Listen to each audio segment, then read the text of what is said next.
বিসমিল্লাহির রহমানির রহিম। আল্লাহর দিকে দাওয়াত মদিয়াতের দ্বিতীয় পর্ব। প্রকাশ্যে দাওয়াত দেওয়ার প্রাথমিক ঘোষণা ব্যতীতবোধ ও পারস্পরিক সাহায্য ও সহযোগিতার উপর ভিত্তি করে যখন মুসলমানদের একটি দল সংগঠিত হল এবং রিসালাতের দাওয়াত পৌঁছে দেওয়ার গুরু দায়িত্ব নিজের কাঁধে তুলে দিল, তখন আল্লাহ তাআলা রাসূল কারীম সাল্লাল্লাহু আলাইহি সাল্লামকে প্রকাশ্যে দাওয়াতের মিশন পরিচালনার এবং ভালোর দ্বারা খারাপের মোকাবেলা করার নির্দেশ দিয়ে ওহী নাযিল করেন। এক্ষেত্রে সর্বপ্রথম নাযিল হয়েছিল সূরা শুআরা 214 নং আয়াত।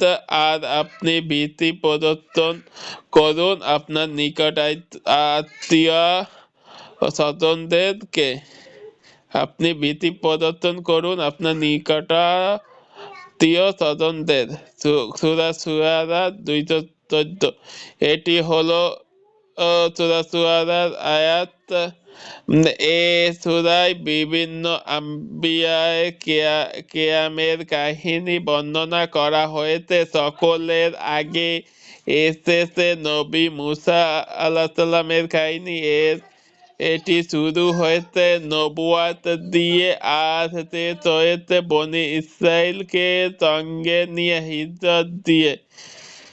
সঙ্গে রয়েছে ফেরাউন ও তার কওম থেকে তাদের মুক্তি এবং ফেরাউন ও তার কওমের ভরাডুবি কাহিনী।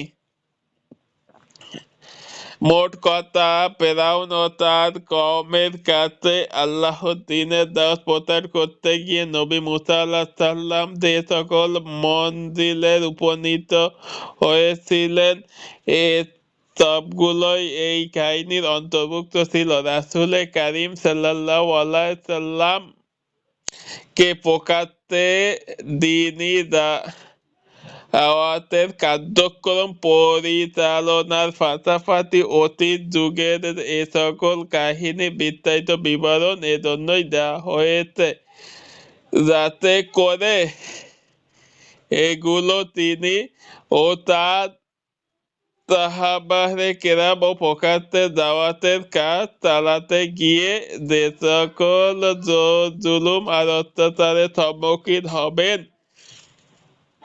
সেগুলো উপমা ও দৃষ্টান্ত হয়ে থাকে এবং গোড়া থেকেই তারা তাদের কাজের ব্যাপারে সতর্ক ও সচেতন থাকেন।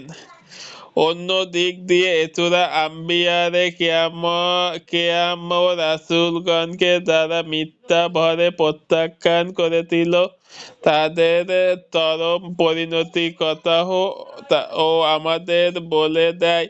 উদাহরণস্বরূপ যেমন কওমে নূহ, আদ, সামুদ ও কওমে ইব্রাহিম ও কওমে লূত এবং আসহাবুল আইকার কথা উল্লেখ করা যায়। এর কারণ হলো যাতে করে ভবিষ্যতে যারা তাদেরকে আন্তরিকতার বলে মিথ্যা প্রতিপন্ন করবে ও তাদের পথে বাধা হয়ে দাঁড়ানোর চেষ্টা করবে, তারা আগ থেকেই জেনে নেয় তাদের কুকীর্তির ভয়ঙ্কর পরিণতির কথা। সঙ্গে সঙ্গে তারা যেন বুঝে নেয় যদি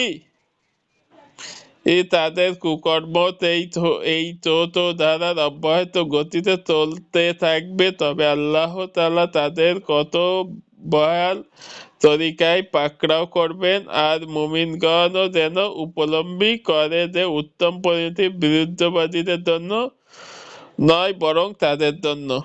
নিকটাত্মীয়দের মধ্যে দাওয়াত। এই আয়াত নাযিল হওয়ার পর রাসূল কারীম সাল্লাল্লাহু আলাইহি সাল্লাম বনু হাশিম গোত্রের নিজ আত্মীয় স্বজনকে এক জায়গায় ডাকলেন। সুতরাং তারা রাসূল কারীম সাল্লাল্লাহু আলাইহি সাল্লাম এর ডাকে সাড়া দিয়ে এক জায়গায় একত্রিত হলো। বনু মুতালিব বিন আব্দ মানাফের একটি দলও তাদের সঙ্গে। তারা ছিল ৪৫ জন পুরুষ। রাসূল কারীম সাল্লাল্লাহু আলাইহি সাল্লাম তাদের উদ্দেশ্যে কথা বলার ইচ্ছা করলেন, তখন আবু লাহাব তার মুখের কথা কেড়ে নিয়ে বলতে লাগলো, এরা তোমার চাচা ও চাচাতো ভাইদের বংশ। সুতরাং তুমি ভনিতার আশ্রয় না নিয়ে যা বলার তাড়াতাড়ি বলে ফেলো। গোটা আরবের তামাম কবিলার মোকাবিলা করার ক্ষমতা তোমার কওমের নেই, আর তোমার হাত ধরার ব্যাপারে আমি সর্বাপেক্ষা বেশি হকদার।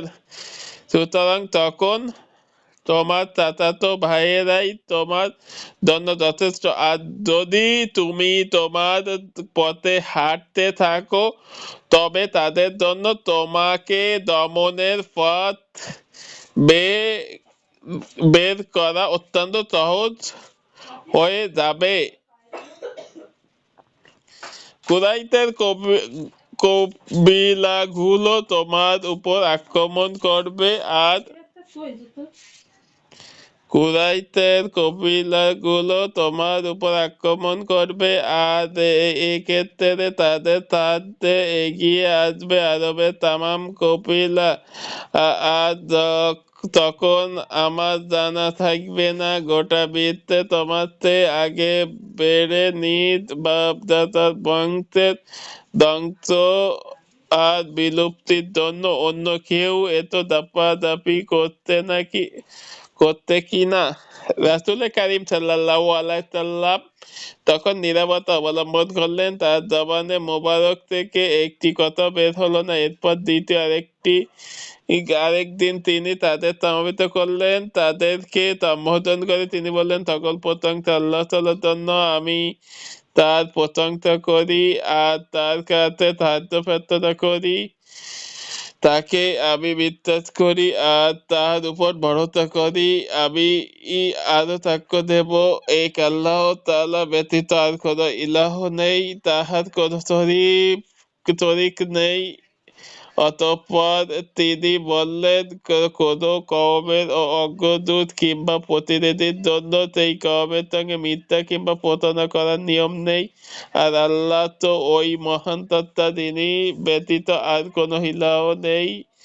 আমি বিশেষভাবে তোমাদের নিকট আর ব্যাপকভাবে গোটা দুনিয়াবাসীর নিকট আল্লাহর রাসূল স্বরূপ প্রেরিত হয়েছি। আল্লাহর কসম, তোমরা যেভাবে ঘুমের কোলে ঢলে পড়ো ঠিক তেভাবে একদিন মৃত্যুর কোলেও ঢলে পড়বে। আবার ঘুম থেকে তোমরা যেমন জেগে ওঠো ঠিক তেমনি ভাবে কবর থেকে তোমরা একদিন পুনরুত্থিত হবে। তখন তোমাদের পৃথিবীতে যাহা কিছু করতে সবকিছু হিসাব দিতে হবে। হয়তো চিরকাল জান্নাতে থাকবে, নয়তো জাহান্নামে। তখন আবু তালিব বলে উঠল,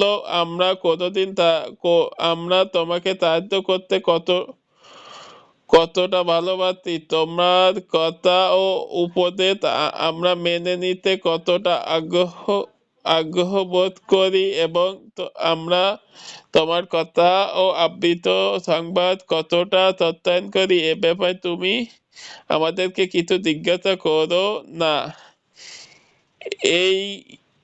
এই তোমার বাপ দাদার বংশধর, আর আমিও তাদের একজন। পার্থক্য কেবল এতটুকুই যে তোমার ইচ্ছা ও ইরাদার পূর্ণতার ক্ষেত্রে আমার অবস্থান ও সবার আগে।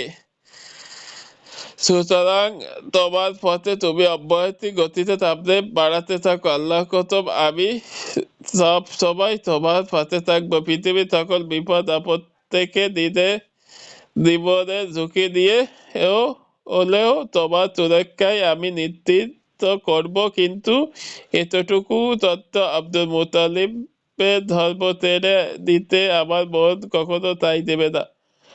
তার এই কথা শুনে আবু লাহাব বলে উঠল, আল্লাহর শপথ, এটা একটা ইসলামী বটে। অন্য কেউ তার হাতে হাতকড়া পরিয়ে দেওয়ার আগে বেলা থাকতে তোমরাই পরিয়ে দাও। আবু তালিব তাকে বলল, যতদিন হায়াত আছে ততদিন পর্যন্ত অবশ্যই আমি তার যথাযথ হেফাজত করে যাব।